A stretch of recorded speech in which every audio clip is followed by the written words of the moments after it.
Now, I have the very great pleasure of introducing poet Sylvie Bertrand. Sylvie's stories and poems have appeared in Peregrine Journal, Epiphany, Cleaver Magazine, Chaleur Magazine, Alexandria Quarterly, and December Magazine, among others. One of her stories was nominated for a 2017 PEN Robert J. Dow Short Story Prize for Emerging Writers and received a Pushcart Special Mention in 2018. She was recently a finalist for the 2019 Jeff Marks Memorial Poetry Prize. Sylvie teaches at the Writers' Studio in Brooklyn and is the co-founding editor of the literary journal Kajibi. Welcome, Sylvia.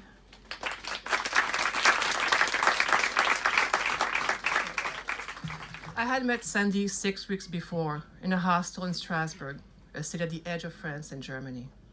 Now, before I go on, let me just make one thing clear.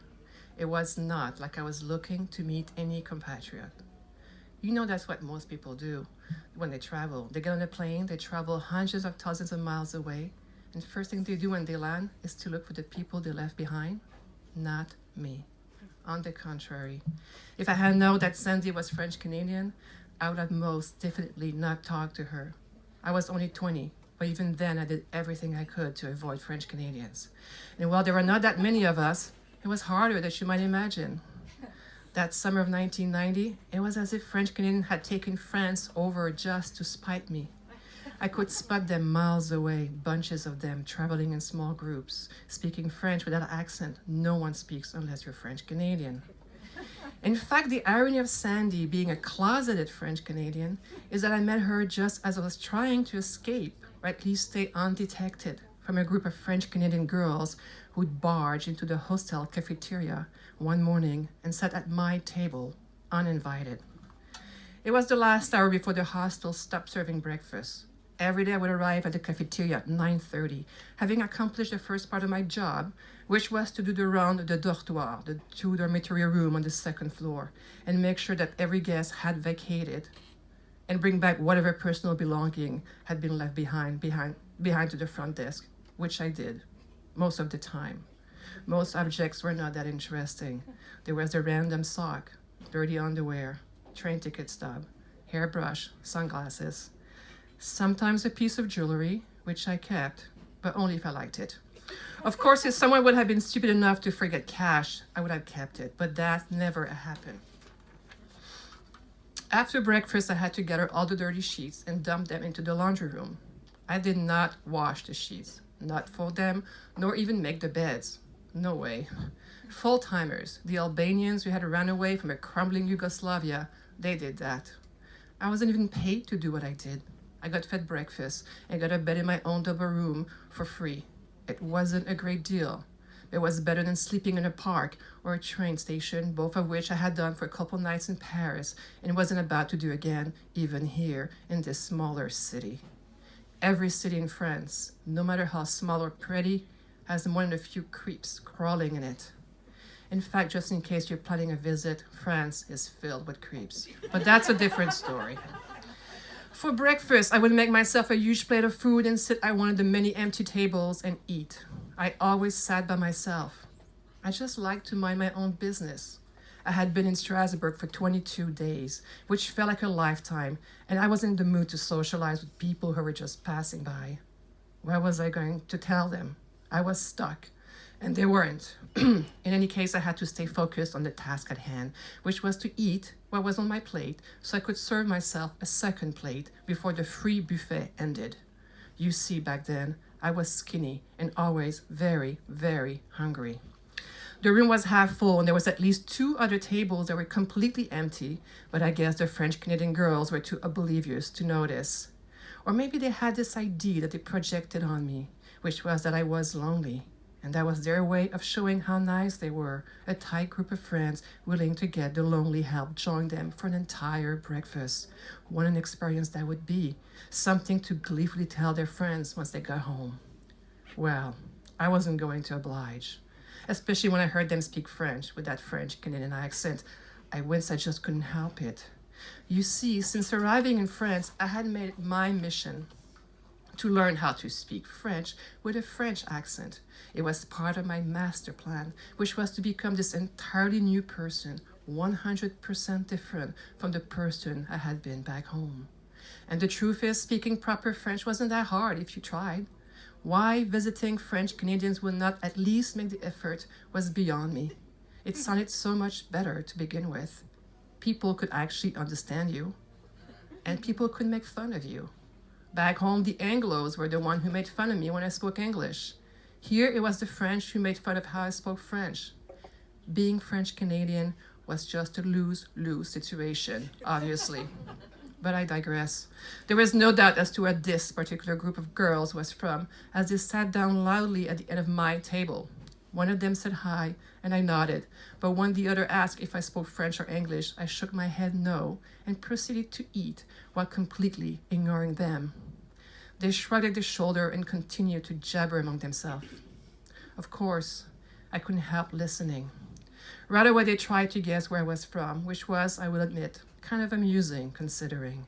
One of the girls said Poland, while another one said, no, I think she's Turkish. A third girl whispered, maybe Israel? They settled on southern Romania. I mean, fine, but who does that? Only clueless French Canadian, if you ask me. So I sat there, acting as southern Romanian as I could, when one girl began to tell a story. The girls' heads lowered as they whispered and giggled. I picked a piece of cheese with my fingers and ate it slowly, in what I thought would appear to be a leisurely way.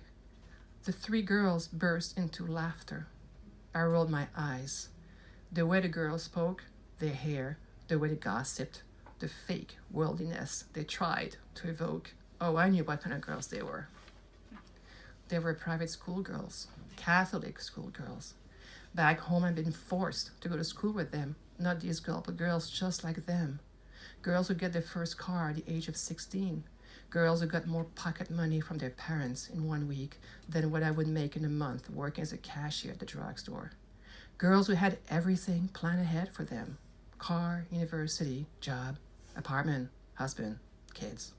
And here they were, traveling abroad for the very first time, just like I was, except that their trip was entirely paid for by their well-off parents. They thought of themselves as adventurers. What a joke. As far as I was concerned, they were just as boring and predictable as those geriatric American tourists who hung out all day around the Strasbourg Cathedral, hovering in a tight but hectic formation like fruit flies over a piece of rotten apple. Bratty, wealthy daddy's girls who carried a shoestring guide in their fancy backpack next to wallets filled with cash, traveler's check, credit cards. They went from one city to the next as they pleased by trains with a prepaid Euro pass. Their most precious possession was a calling card, so that if they ever got into any trouble, all they had to do was to find a phone booth and call mommy or daddy back home, and boom, cash was wired overnight.